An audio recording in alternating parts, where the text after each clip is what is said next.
Awesome. All right, let me just spotlight myself here. All right, hi guys. My name is Kelly Frankenberg, and I'm your host for this session's Cabin Fever Reliever. We are a group called Art to Change the World. We are a collective artist group in Minneapolis. And in the winter, it snows sometimes. It gets really cold and no one wants to go anywhere, or it's too much snow and we can't get places for events. So we decided 3 years ago to host events online. And lucky for you guys, I happened to have met David Becker at a convention and he teaches online. So I thought this would be great to have him, plein air artist, here for you guys tonight. So I will let him introduce himself, talk more about it, and then I'm for those of you who were emailed the link, I'm going to email you a survey after. If you could fill that out, just 3 questions, that'd be great. Helps us get grants, and yeah, any changes for next year. So there's other classes you can all sign up for too. It's on the link in your email. And thanks for coming tonight. All right, I'm going to spotlight David for you, and we'll get going. All right, thanks, guys. Thanks, Kelly. It's I do this a lot when I'm doing these. Ever since COVID, I've learned how to do these videos and stuff, and it's been actually really nice because you can get all over the world, and I can do it right from my home. And so that's an amazing thing. Though this last year I did travel a lot and do a lot of plein air painting, but I also do studio painting, and so we're going to be doing this picture right here. Let me just show you. This is a value pattern I usually do when I do my classes on Thursday night here on YouTube, not on Zoom. I do them on YouTube, but I always change all the pictures I'm doing to black and white. I change it to black and white. And like I said, if you have any questions, please just unmute yourself and ask the question while I'm speaking because I can't look at everybody and I can't see raised hands. So just go ahead and ask a lot of times. And so what I do is I take the image that's colored and I make it black and white. I make it into a notan. I call it a notan because it's a black and white. This one I left a little bit of gray to show you the grayscale, but I usually try to make it so that the grays are have to be put into either the black part of the scene or the light part of the scene. So you look at your value pattern because as a watercolorist, you have to know this before you get started. You have to know what is going to be light and what's going to be dark and what's going to be middle tone. It doesn't have to be when you make it a note 10, it doesn't have to be with the grayscale because we want to like look at the big pattern of light and dark or black and white. And so it's like almost like the yin yang thing. It's the design of the whole thing. And so this, as you can see, is the design of the darks being right here on the left and on the right and down the middle will be my lights. And I'm going to keep that in mind and not worry about the color so much. I'm going to get more worried about the values. And so the colors one over here, what I did is, and this, and why I have two of them here, is I upped the color a little bit on Photoshop just to see what it would look like if I really emphasize the color and bring it up and bring it really bright colored. I didn't like it as much as the other one, but I like to do that just to see where you, and also a lot of times you can change colors and things. But with this picture, it's basically this one right here. And so that one is the one you're going to see right here on my tabletop. And so what we're going to do is we are going to do it in watercolor. And in my YouTube channel lately, what I've been doing is one color, two color, three color, but I'm doing it in full color. And my palette is right here in my colors. Let me see if this is what I usually show for my supplies. I use a lot of Holbein. I use Holbein paints, and these are the colors of my palette. So later on, if you go stop the video, you can always go back and check out what I'm using. I'm using Stonehenge paper, and I have go back to the tabletop, and you're gonna hear we have a train outside. So right now the train whistles you're hearing. And so it makes it sound like I'm painting outside, right?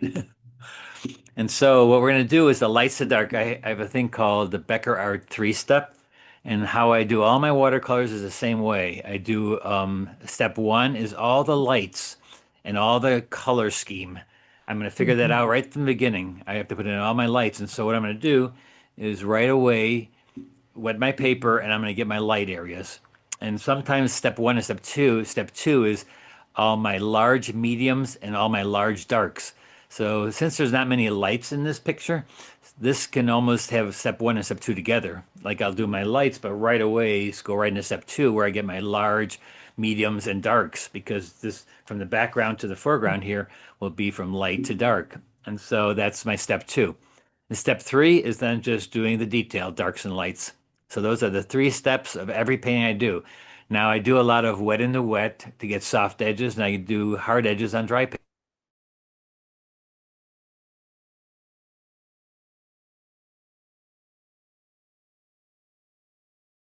You do wet on dry when you want a hard edge, and wet into wet when you want a soft edge. It's that simple. So let me just get going here. Since we only have 1 hour, usually that's the rate of my things on Thursday night when I do my paint-alongs on Thursday night. It's all 1 hour. Sometimes we go over a little bit by, the 2 or 3 minutes, but usually it's 1 hour. So this is 300-pound paper, and so I don't mount it to anything. If you're doing 140 and you tape it down, it's going to get wrinkly. And so I really don't like my students taping down their paper. And I also do standard size papers so that when I get done, I can just mount it on a board and then varnish it, wax it, and then put it into a frame like an oil painter does, instead of putting glass on everything. And because glass and a mat and all that costs lot more money, and you can just put it right into a plein air frame and you're done, like just like the oil painters do and just like the acrylic painters do. They just put it right into a frame without glass, without a mat. And so that's what I do with these. Now if you're doing 140, I like to mount those first when I'm painting outside. I like to mount them first on a panel, but you can also mount them afterwards. And if you're going to work on 140, I would spray the back and put it onto like plexiglass or something so it sticks down and it stays flat. But I paint right off the edge. I paint right off the edge. I don't have the tape. I know people like the little white line around that, but that makes it so it's not standard sizes, and that makes it really hard and very expensive for us artists to then go and frame it. So that's why I'm going to be going all the way to the edge. And I use 300 pounds, so I don't even tape it down or do anything. And I do work on a towel because you can see I always have these white towels I get from Goodwill. And I just wash them, I bleach them, and I'll use both sides, and then I just dump them into a big bucket with bleach, and I clean them up and try them again. So I'm never using really paper towel. Sometimes I use paper towel, but most of the time I don't. I just rub it right here because it's right next to my paper. So the first thing I'm going to do is wet the whole paper, and not worry about the buildings, not worry about anything. I'm just wetting it. And if I were using 140 pound, I would also wet the back and stick it down onto a panel. But since this is 300 pound, I don't have to do the back. And it's going to curve a little bit because paper expands when you wet it like this. And when you tape it, then it's expanding, but you're holding it tight, right? And so that's how come you're going to get all those waves in it when you're using 140 pound.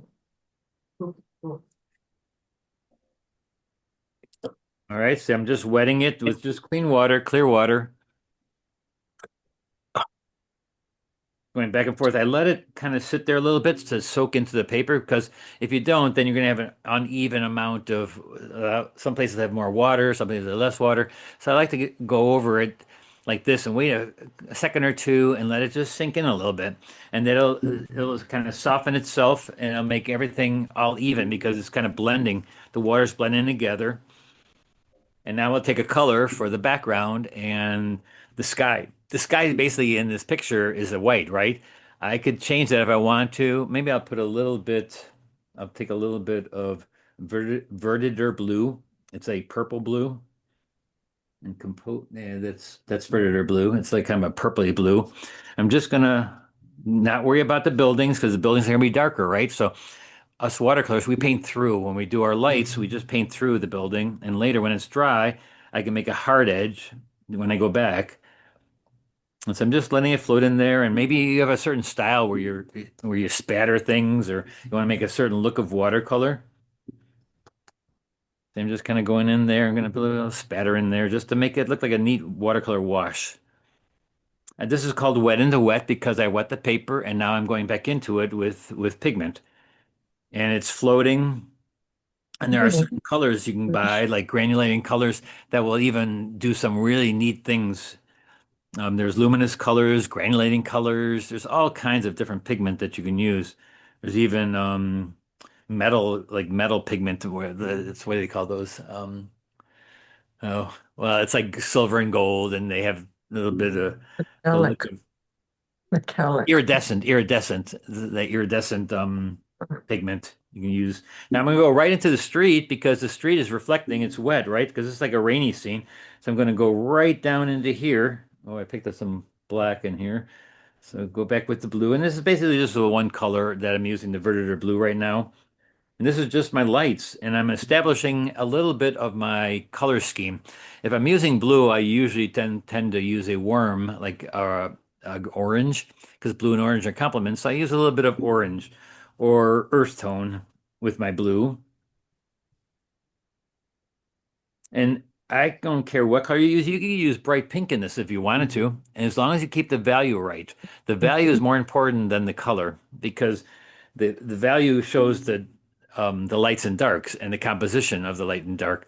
The color can do that too, but you can throw away that composition if you make it different colors and make it kind of interesting. Like I like doing that sometimes where I totally change the color of the scene and just make sure I follow the values. So right now that's the values, right, of the scene. And also get yourself your watercolors. These are these misters. Keep your paper wet without destroying it with the sprayer. The sprayers are too harsh. This is a mister, and so it takes a little mist. And what you can do is to keep it wet is I just go over it really lightly one time, and that's enough to keep it moist and not going to make it big puddles. It's just going to keep it moist so that I get more time and I can talk a little bit more. And and you look and you want to not lose the shine. You don't want to lose the shine because I want to get soft edges. I still want to keep soft edges. And in a wash like this, if you want a harder edge, not a hard edge, a harder edge, then it's still soft, but it's like creating a shape like these buildings back here. So that's what I'm going to do next is I'm going to take my round brush or maybe a smaller flat brush. I'm taking a half-inch flat brush and I'm just going to start with the buildings back here and they go from a light to a dark, right? And this is all wet, but what if I want an edge on there? I'm just going to have to use my pigment thick because it won't bleed as far. I still want a soft edge, or I could wait until it totally dries and then make a hard edge too. But I want you to learn how to do wet into wet. And so I'm going to take the color, not very much, just wet my brush, but get the other water out of it and pick up the pigment that you want. Not so much water though. I'm just going to take up pure pigment and put it on my palette right here. See, I don't have much water in there. And then I rub it on on my towel here. I just tap it on my towel. I'm trying to go into the paint with not much water because the water's already on the paper, right? I can go right through these people, right into my wash in the street, and I'm doing this back building here, and I need enough pigment and the right value, and I'm just putting it right down there. See, I'm getting an edge. It's because I'm using a lot of pigment. If you don't use much pigment and more water, it's just going to bleed over like I did the first wash, right? So you have to use an amount of pigment with no water, just almost pure pigment to go in there. Now, if your pure pigment is too dark, then you have to put a little bit of white in there to give it a little bit. See how it's just bleeding? But what I'm doing is I'm taking a lavender. I'm using a lavender with a little bit of that blue, and I just dipped into water, which is not good because I have to pick up pure pigment because I need a hard edge. And this is not even hard enough. And I'm only doing this. I would normally just wait for this to dry, but we don't have time for that to wait to dry. I do have a hair dryer, but I'm just going to show you how to get soft edges and control in a wet wash. This is controlling your watercolor in a wet wash. Now I can change colors a little bit on each building. It's a little bit different back there, but this is a lot of aerial perspective on a day when it's raining like this. So again, don't be afraid of asking me questions, guys. I know you're probably working real hard trying to get as fast as I'm going, but don't try to go as fast. It's going to be hard to do that. And I'm going down here right into the street right now, right through the people, because they're gonna be darker. Anything that's back there is lighter than the stuff in front, so you just go right through the things in front. And down here, I don't have to get the shape of it as much because it's kind of blurry. And so I'm just gonna go back and forth. Now I'm noticing my edges are getting dry, so I really quickly go back with my mister. Again, it's a mister. It's not a sprayer. It's not one of those sprayers that sprays a lot of water. It's like a mist of color, a mist of water that just goes over it and keeps it damp. Just keeps it damp. Now, if that's not gray enough, I have a color called gray on gray. I can put a little gray in there, or I can put a little black in there, or I can use a complement of blue. And that'd be like an earth tone, like a little bit of reddish orange. And that'll give me kind of a gray, and it'll make it a little bit grayer than the blue. There's many different ways, and it's not mud. People tend to call that grays are mud because they went into a color that was just opposite, and which is going to make it either brown or gray. And this I used a little bit of the orange or a little bit of burnt sienna, and it kind of made it a little bit gray because burnt sienna is like an orange, and with the blue you'll get a gray or a brown, depending on how much you use of each color. And I'm gonna go a little bit more here. Again, watch your brush and know how much water you have in there.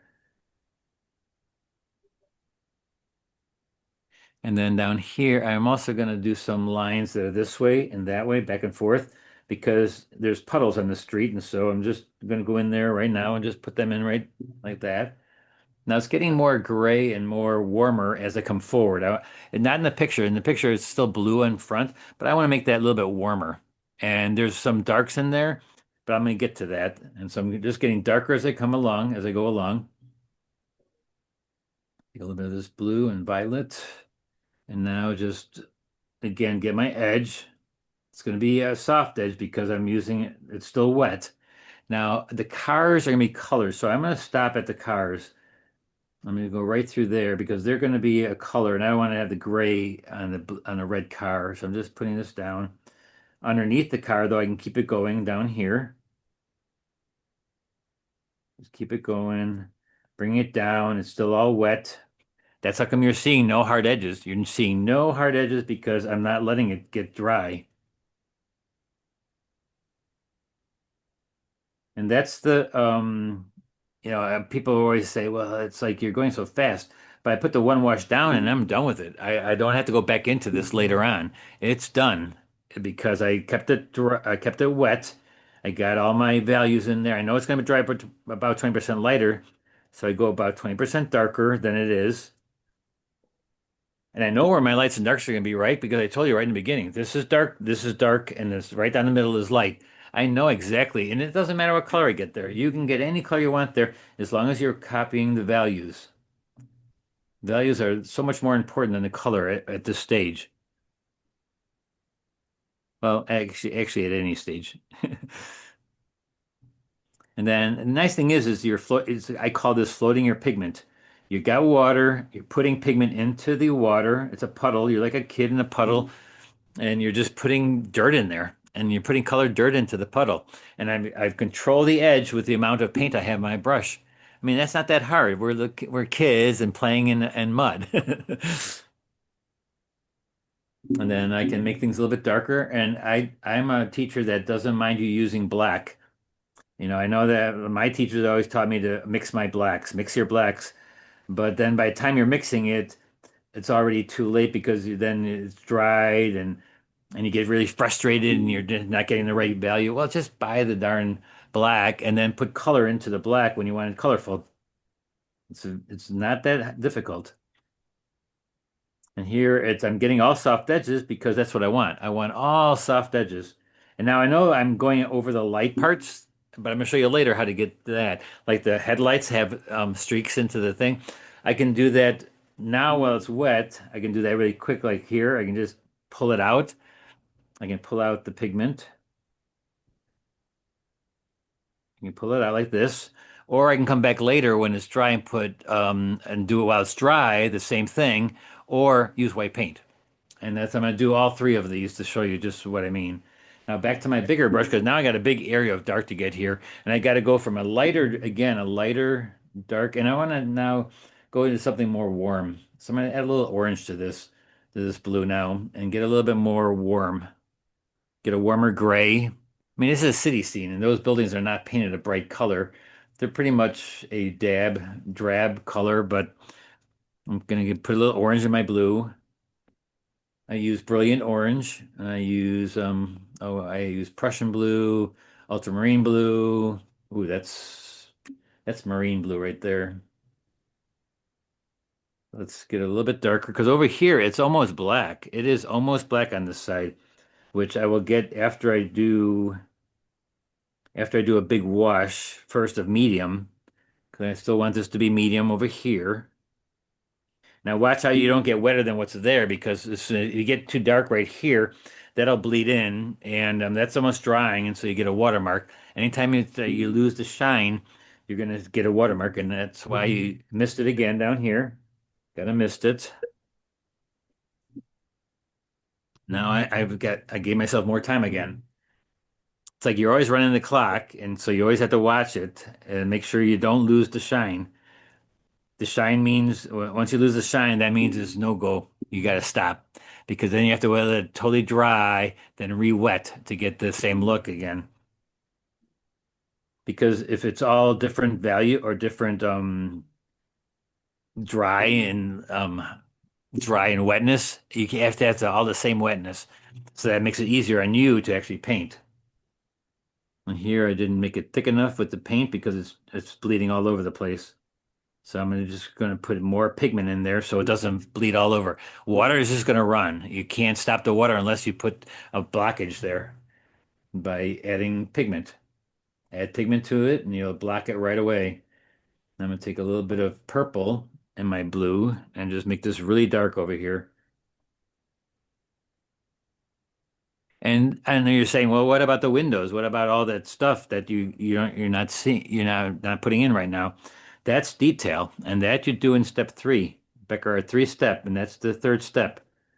First, we got to get the big. First, we got to get the lights.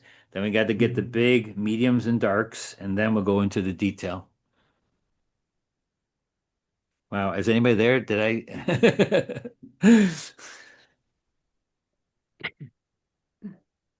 Somebody ask one question. Come on, ask me a question. What's your biggest challenge with the painting? My biggest challenge is again, it's pretty much getting the pigment dark enough. That's one thing about watercolors. We never get our paintings dark enough because it's always lighting up about 20%. So that's the biggest, hardest challenge for me for teaching, for myself, just for painting. It's always the biggest problem I have is getting dark enough. Uh, mm, mm, mm.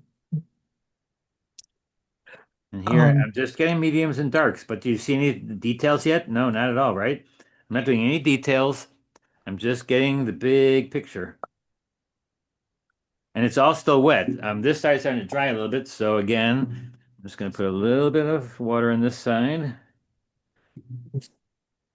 And that doesn't mean I can't go back in here and darken again, but I tried as watercolors, I try to get everything in a one wash deal because once you have to go back in and put another coat, the most you want to put is three coats. After that, you're going to get a lot of dark, and it's going to blend together. Colors are going to blend together. It's not going to look as fresh. But doesn't mean you can't. You can do 100 washes, but you have to just let them dry. And the next one you put on is always going to be darker, unless you pull out some of the paint afterwards too. And look at here, it got so wet that it's kind of blurry, but it's a rain scene, so that's okay. Now this side, I may even because it's drying a little bit. What I'm going to do here is make this really dark because right this side is really darker than this side. So I'm just going to go in there with a little bit of the purple. I use permanent violet, a little bit of black, a little bit of that blue I used in the beginning. And it's not a tint of color, it's a wash of color. And what's the difference between that? A wash of color is I have a lot of pigment and a lot of water, but see how there's a lot of pigment floating in there? And a tint would be a lot of water, like this is a lot of water with hardly any pigment in it. And that's a tint, that's a wash. And tints are great for when you're covering over and it's transparent and you just want to make it a slightly different color. A wash, you want to put a lot of pigment in there and just let it float. Also, let it float though. You still want to let it float. And here, the more pigment you put in, the more you can control it because that helps you control the pigment because it's not running out, it's not running with the water. See, I can actually put so much in there. And these two umbrellas are light, but I'm just going to pull it out later. See, I'm going right over everything. I'm going right over the people, and it's transparent, so you will see it's going to dry up about 20% lighter. So you'll see that, and then these windows right here are kind of dark blue because squint your eye. The area is dark. It's not like there's nothing in this area that's as light as the darkest light in the light area. It's got to be darker than this light, right down to the reflections in the street. Now there's these crosswalk markers, it's like these things. I'm not going to go around them. I'm going to take them out later. People always tend to paint the paintings to um, pieces. They paint pieces. They see a person. They paint around them. They see a building that's by itself, and but it's not. There's three or four or five buildings right here, and but I'm putting them all together as long as I'm also getting the reflection into the street along with this little part of the walkway here. And I am even going to put in with my smaller brush, I'm going to wet the area again, and I'm going to put in my reflections of these people into the street because I want them soft edge because right now it's still wet in the wet. I still wet everything, so I'm still getting a nice soft edge.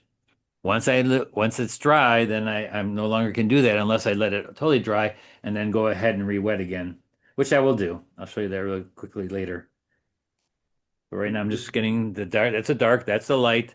And look, you can already see kind of like what it is, right? I mean, you can already see it's the buildings and there's no details, there's no windows, but you can already tell it's going to be a decent composition. All right. All right. I think I got that. This part will have to be darker again later, but okay, let's see what we can do now. Now, since I have to wait for these things to dry, I'm going to go and see. This has started to dry back here, so now I can go in with my hard edges. There's a train again going back to Chicago. All right, let's see. So this is starting to dry back here, and there is some little bit of difference of these buildings. So I'm going in now with a tint. And again, remember what I said a tint was? A lot of not much pigment and more water than pigment. And so I don't have to use a lot of water either, but just hardly any pigment I'm using right now. And I want to get in there and just get these buildings kind of separated. It's a small tint, not much water, not much pigment. It's just a tint of color.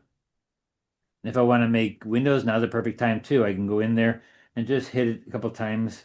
I mean, it's so far away that you can gesture at the windows. Like I can put little lines in there, little dots in there.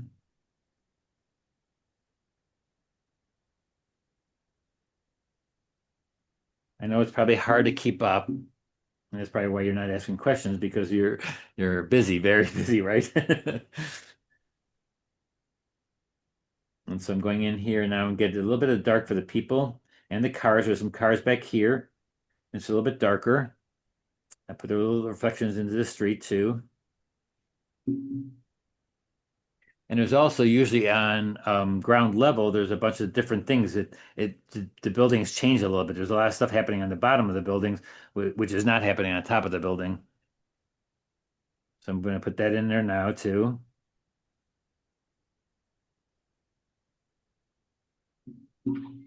And see how my background already looks like it's almost a photographic now because there's just a little bit more subject matter in there and there's a little bit more detail.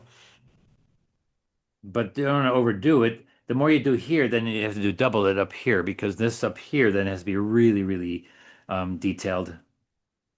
So I'll put a couple of windows, just dabbing my windows in there. And then this building, I'm going to create the side being a little bit darker, even though it's actually a little bit lighter. I'm going to make it a little bit darker, the side here. Again, it's a very much a tint that I'm going over.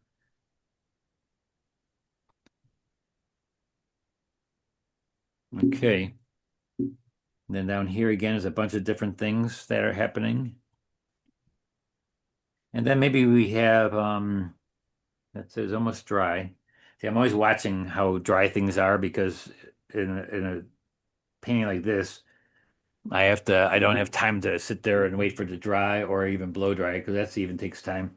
So I'm gonna make this car, since this car is totally dry, I'm just gonna make it a red car. And I'm doing the light part of the car first, and so I can go through the whole car. It doesn't matter. Um, it's going to be darker parts, but I'm getting the lightest color first, and that's red. I just taking a red Scarlet Lake. I'm just going to put it right on there, right on the car, except for the lights. The headlights I'm going to try to keep light by going around them. Later on, I can put white there also.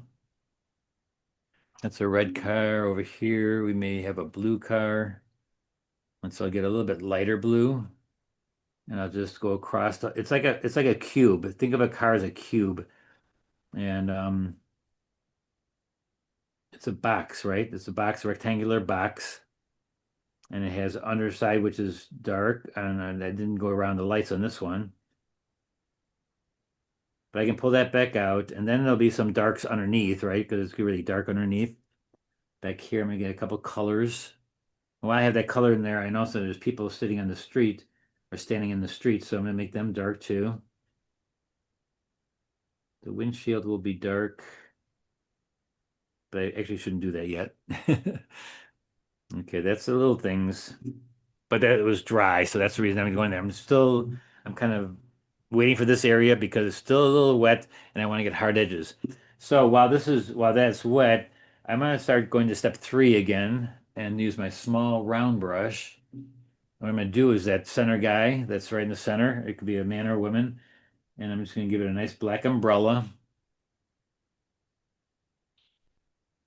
Again, I'm just doing this you could do later, like if you're on your own. But since it's a video and we got to get done in an hour, I'm just finding places that are dry. But I am in step three anyways. I mean, I am in step three where we're doing detail now. I can put a color on him. I can put a little bit of color. He doesn't have to be all just a black suit all the time.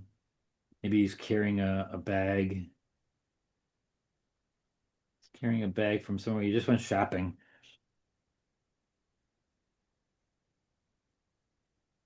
And then he's going to be meeting this person right here. And this now is a lighter umbrella. And so what I'm going to do is I'm going to pull out the color. I'm not going to put in anything, and I'm not going to put in white. I'm just pulling out this color of the umbrella. I'm re-wetting the surface. And depending on what kind of paper you have, some papers are a little bit harder to do this, but I'm just wiping out that umbrella and making it back to the white of the paper. So I'm just pulling out the paint and just letting it. And this also gives me a lot of times a soft edge too, depending on how wet the paper is. And I'm gonna do another one down here. And then later on I can give it a color too. At the same time I can do a couple of people back here. It looks like there's a bunch of people back here. Let me pull my image over here a little bit so I can see what I'm painting.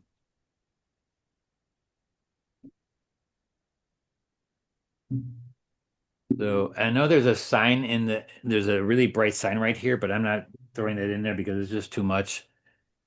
Here is just a bunch of silhouette shapes of people. And this is where you can do those carrot stick people. You know, type in one time in the YouTube, carrot stick people or groups of people with watercolor, and you'll see them. They're all these little bodies with legs, carrot stick legs. They call them carrot stick people. I call them David Dabs people. And then you can put different colors in for what they're wearing. And now everything's getting a little bit dry, so that's good. It's a good thing. But see how this area lightened, how much it lightened? And here I almost put black in there. It looked like black, right, when I was doing it?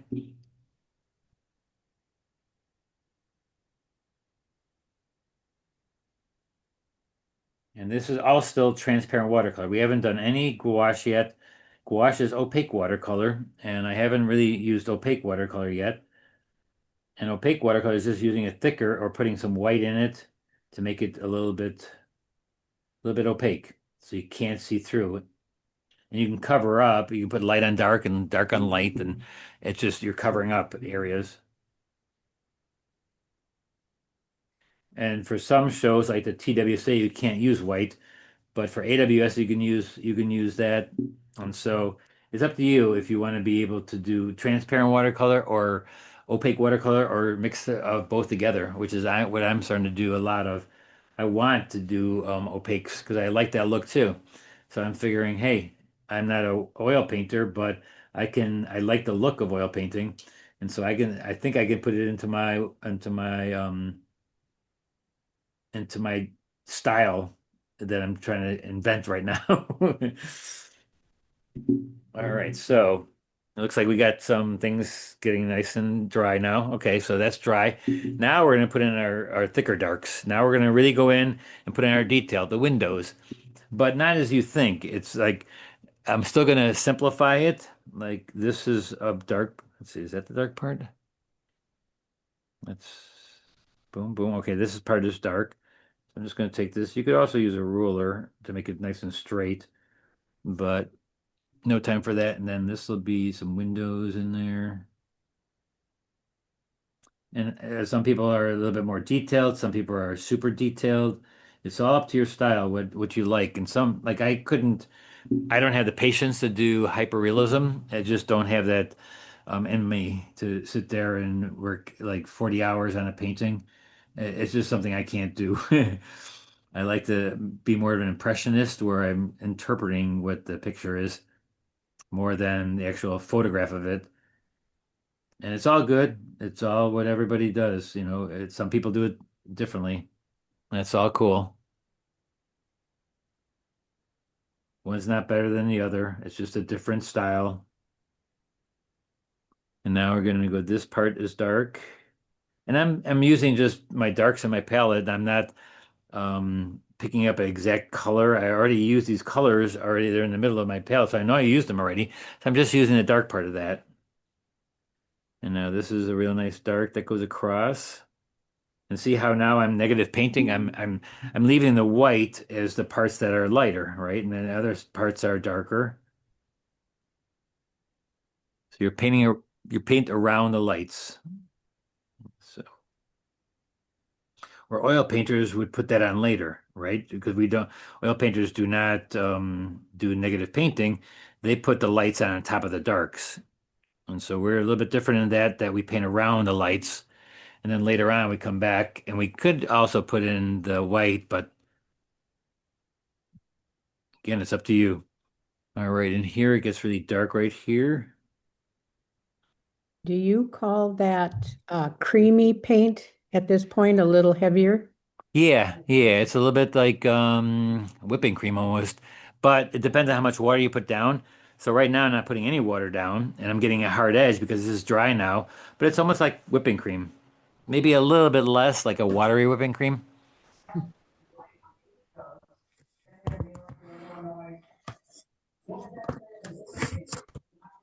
Again, you can see I'm not being really detailed and tight, tight, tight. But I am trying to get the light pattern and I'm trying to get the look of what the object that I am painting. It's just that I'm not, super tight with it. If you want to be super tight with it, then you have to draw it also. You have to make sure you get all the drawing in there so it looks exactly like what you had drawn or what the reference is. Or if you're plein air painting, you got to be, right on. So your drawing has to be really perfect. So now I'm putting my darks in. See how the darks, and I'm going to leave a little bit of this area of light because there's looks like some windows that have yellow in it. And I'll do this first. I probably should put the yellow in there first, but and go over it. But again, I can do that later too. It's no big deal. I'm just saying, they have 4 years, the Republicans, they better start now to recruit a really great And then we individual get some red over here. up and down the line. Like I said, as you go down, it gets a little bit more things happening on the street level. So that is something you want to keep in consideration when you're doing that. That let the color be a little bit brighter and all the objects happening down here. Save it for down here. Now there's a couple awnings right here that are red. I'm just going to make them red awnings.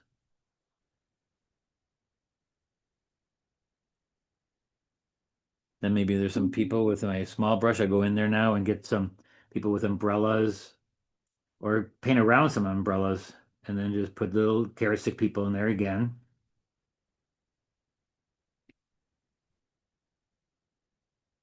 This area looks really dark right now, but it's going to lighten up too much. So I'm taking a brush with a lot of pigment. This is a lot of pigment so that I can just let it sit there. It's gonna be a soft edge, but it'll be really nice and dark. And it won't, the more pigment you use, the less it's going to turn lighter. And this is the second wash, right? This is the second wash. So I will have one more wash that I could do to make it look even better. But that's what I always try to keep everything in 3 washes. And once you start going over 3 washes, you start getting a little bit muddy and just a little bit overworked. It just gets that look of overworkedness to it. Overworkedness? There's a new word. So we're just going to go down here. See how I'm not really looking to make it perfect, I'm just make it look like a neat watercolor, nice washes. A little bit of the car has to look like a car, right? But it's just a box. And if you do get things wrong, there's always ways of changing it. Watercolor has gotten a bad rap for that. They always say that you can't change watercolor afterwards, or you can't do washes, you can't rub things out. Yes, you can. You can do all that stuff. It just gets a bad rap for that because it does take time to do changing. Like if you have to change something and rub something out and go back in, which you don't want to do, but sometimes you can do it. It is possible.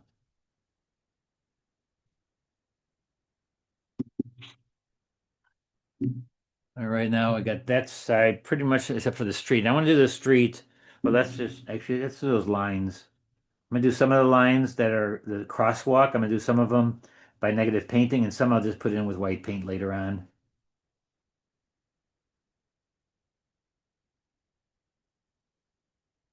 And you're gonna see that I am gonna use white paint.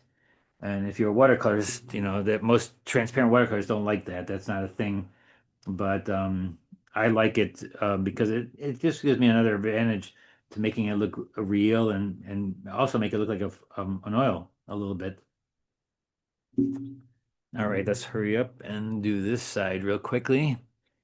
So this side is again, I'm gonna go across it really quickly with my brush. Now this is all dry, and if I take this building and go really quickly and just like go that, I can get a mark of the brush to give me some. Well, now I had it too wet, so I can't get too much lines in there. But I can go back in. Watch this. I can just go down like this and just get a look of lines like windows. And then there's this part of it right there. It kind of goes this direction and has some lights in there, but it's like an overhang, right? It's an overhang. And then down here, there's actually windows. And now this first wash will give me the lights of those windows. And then just go down into the street. And same thing with the people. They get reflections into the street. Now this is hard edge, right? Because it's not wet, but you can take your brush real quickly with a little bit of water and just pull it down. You can just pull it down, wet it, and it's going to be out of focus then. It's going to be soft edge again, right? So water softens your edges. Dry paper hardens them. Now we'll get this pull in here. So now I'm definitely at a detail stage, right?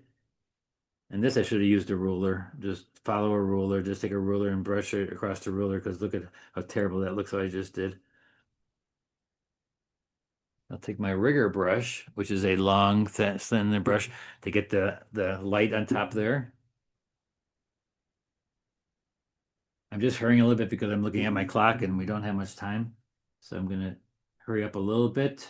Sorry, I'm going so fast.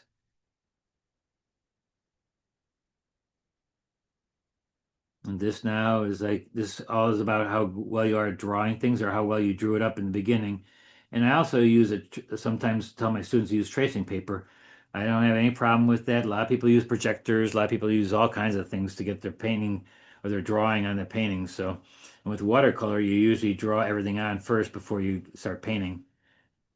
And I have no problem with you sitting there tracing it when you're learning. Little by little, you can get start learning about drawing and stuff. And but to learn watercolor, you gotta have a good drawing. Get a good drawing first, and that makes a lot of things a lot easier down the road.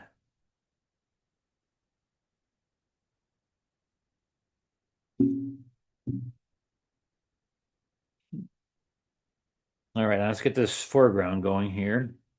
Now the foreground is going to be wet, right? And so I have to look at where these lights are going to be. So I'm going to put a little white in here. Just on the what I use for white is a bleed proof white. You can also use tube gouache, tube white, watercolor. I like this stuff because it stays nice and moist and it's very opaque. And so like I'm gonna put this on the two cars right here for their lights. That way I know into the water on the street where these lights are gonna be shining. So I'm just putting them in there for that reason. And there's a couple back here, there's a couple of cars that have the lights on. And then I'm going to put a little bit of light in here. So I'm just putting a little lights here and there, and I will put color into some of them later on. But I kind of need to do that now because we're running out of time. And so I just want to, it's the detail stage. And that means they're going to be in the street too here. Whichever in the street is also reflecting too. Now I know where this is going to be, and why don't I put a little bit of light in the street right away? This will blend when I put water on it. It'll blend really nicely because it's also a pigment and it floats once you put water on it. So I can just do that first, and then when I wet it, I'm going to re-wet this whole bottom part because I wanted everything to be soft first. And so you just go right over it, and that'll blend it. Because the street is a lot darker than you see it, and the first wash I put in there, we kind of lost all the darks. So now we put in the darks that I see up there, and I have a little red right there. So I'm gonna put that red right there. Match what's on above it. Match the colors that are up here, down here. And then take the blue. Okay, we gotta have more than one question, you guys. Somebody's gotta ask a question. Let me ask something. I gotta have at least So three questions. how did you get into watercolor and how long have you been doing it? I write from American Academy of Art. I took a teacher named Irving Shapiro, and he was in Chicago when probably one of the most instructors. I mean, everybody took Irving Shapiro. If you're a student in Chicago and you did watercolor, you took Irving Shapiro, and so he got me into it. And from that point on, I just took his class and I learned it, and it was so much easier and faster to do than oils. And so when I got my first job as an illustrator, I would do it on the train. I could do it on a train going into the city. Actually, that train you hear out there that you heard before, that's the train I took. And but that's why I started there and I never stopped. I did do oils for a little bit, but it was always harder to do that because of the material you use. And I just got into watercolors, and now I'm trying to get back into the oils a little bit with the gouache. So I'm actually starting to do my watercolors to have a little bit of a look of gouache, and that has a look of oil, meaning that you're putting in thick pigment and using the brushwork to maybe make things look like a brushstroke, basically. We have another question in the chat. It says, "Is your brush wet when blending and softening the bottom part?" Um, uh, where I want it to be, it's all wet and wet again. So my brush, it can't be wetter than the surface because if I do it like right here, I just been it wetter, it's going to give you a watermark. So you always make sure your brush is a little bit drier than the surface that you wet. Like unless I'm putting white, like the white here, I'm putting it pretty thick, and then I'm just going to blend it like this. And that's not so much floating your pigment. That's pretty much like a brushstroke with the gouache I was just talking about. Because when I put in thick, like an oil, then I'm doing a brushstroke. If I'm blending by itself, where it's blending by itself, then I let the water do that. And so my brush is always depends on what's happening there, but it's always a little bit drier than the surface. It's just a little bit drier than the surface because that way you're just pushing paint around like I'm doing right now. I'm just pushing the paint around in a wet surface, except right there it's dry. You can see a hard edge. So I got a hard edge right there. That means the paper is dry right there. Now I can re-wet it and make it dry or make it wet again. And then I'm going to take this side because it's like I'm going to take these crosswalk and make them white with just my wet brush because I'm getting back down to the white of paper. And then there is also a bunch of reflections here in the street, and there's also lines. And watch this, I'm just going to take them out with my brush being damp. See, I just pulled it out because this is all wet still, so I can pull that out. I can actually that's I could have done the crosswalk like that too. I could have taken the crosswalk and taken it out afterwards too. And then there's a bunch of lines like puddles and stuff. So I'm just going to take my brush, dry it on my towel, and just pull out some paint in this wet wash. And it could be, I can even make like tire tracks, where the cars went through here. I can just go like that and make it look like the cars went through there. And maybe one turned right here. Maybe they turned. And so there's a turn, right? Because the street is wet. So I can go there and just turn the car. And then this part has to be darker because look at how light this is over here. This buildings are really dark, so that reflects into the street. So I'm taking pure pigment with hardly any water in my brush, hardly any water in my brush. Knowing the pigment ratio between your brush and the paper, that's what you really want to watch out for. How wet is your paper? How much pigment do you need to make it control it? Or do you want to have control? Do you want it just to run all over the place? That's okay too. Sometimes you want it to run really far. Is your paper flat or do you have your board tilted at an angle? I have it flat because I normally when I'm doing the videos I have it flat, Okay. and when I'm painting for myself, like in the studio, I do have a little bit of an angle on it. But for the purpose of the camera and everything, I just use it flat. I just notice it's make it a little bit smaller. Yeah, because sometimes, and I also have it on, like when I'm on a board, I work a lot on board now because I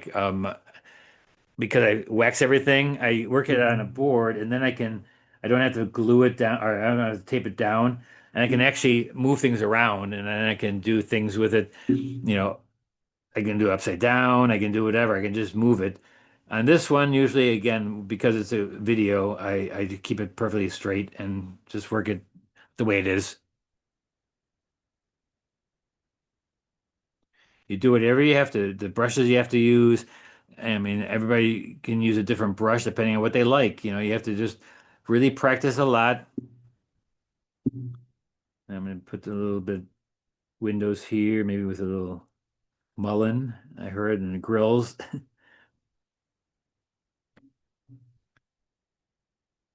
So basically, I'm going in there now and just getting the heck out with a lot of details. Small brush, white paint, opaque paints. Now I'm just going to go in with crazy with the white paint.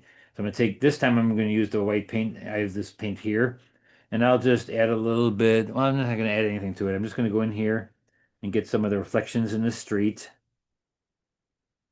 Now this is almost like your oil painting now because it's not running. It's just thick watercolor.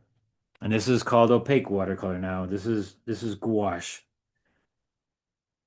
And you don't have to buy gouache to use gouache. Gouache is just opaque watercolor, and sometimes you can use it thicker. Like you see in my palette, I have a couple of blues here that are very pastel-like, so they have white in them, and so you can use that as a thick paint. See, I'm just putting stuff on top now, so I'm at the point now where I'm using it like an oil.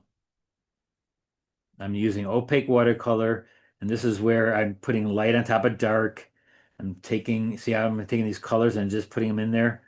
And I like that look. I mean, a lot of people don't like that look. They like everything transparent.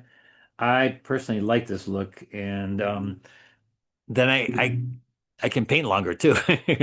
And I don't have to ruin as many things because I can actually do things when I'm at the end and I don't have to wipe them out. And I don't have to use masking fluid to get my whites back. I just put them in with white paint. But there are some shows that you're not allowed to use that, so you cannot use them. But if you're not doing those shows, AWS allows this. Um, TWSA does not. Transparent Water Society does not allow that. And look at, I'll put a little stoplight in here. I'll just make it bright red. Now my red is not opaque. It's transparent. But sometimes I bring with my gouache paints and they're ground finer. But what I can do on my watercolors, I can just add white paint to them to make them a little bit brighter. But then they get pastel-like. But even when I do oils nowadays, because I do water-based oils sometimes, and I still use them like watercolor. I still get big washes of things happening where I first put them down in big washes, and then I come back in later and I use it thick, like I'm doing this now. And it is 7 o'clock, so I should be done, right?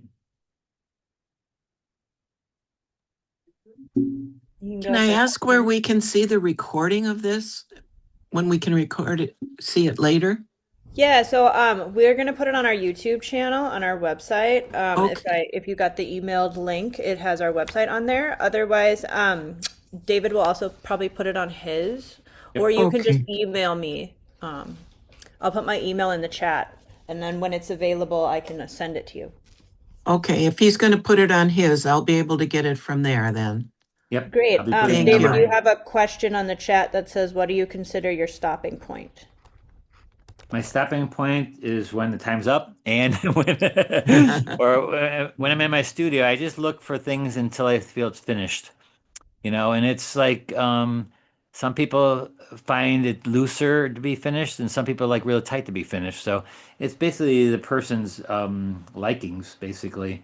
Like I still have a few things to do here, like these windows, and it'd be kind of nice to have the windows in there, but they're not very tight. They're just I'm putting in really loose windows, but that way it just has a look to it. And as long as my center of interest then is giving me what I wanted to give, the look. And I mean, it's a very loose painting, right? It doesn't look super tight.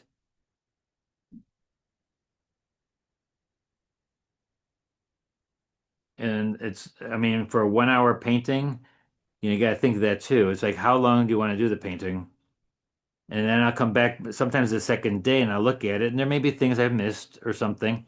So I usually give myself another day to then look at it and then make changes or add things or things I didn't do.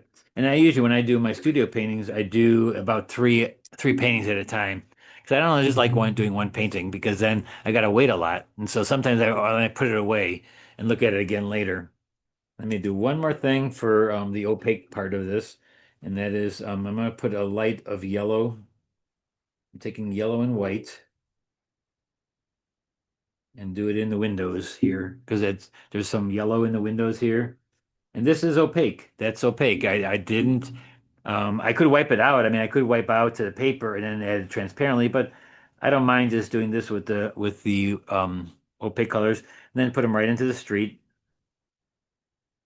You can even blend it yourself. When you put in gouache, you usually have to blend it yourself with the brush, where when you saw when I did the watercolor, I let it blend itself. I basically let the pigment do the blending.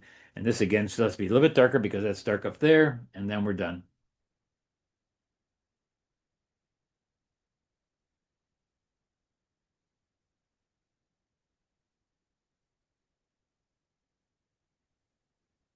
But I would love to see what everybody got. If we have a little bit more time, can everybody just put their paintings up to the screen and Yeah, then I think we can stop recording now, and then I can go to viewing everybody, and then you guys can just hold your stuff up. How about that? Sam, do you want to